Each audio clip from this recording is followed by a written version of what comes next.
अंबिकेचा पुत्र या दुर्गावर राही, पश्चिमेचा राजा पूर्वेला पाही. सभा मंडपात भव्य गाभारा, मूषकाच्या हाती मोदक हारा.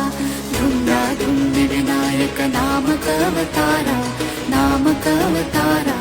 पाणीच्या पालका गौरीच्या बालका, बल्लाळेश्वरा जय देव जय देव. बालभक्ता लागे तुझी आसरा, तुझी आसरा. पालीच्या पालका गौरीच्या बालका,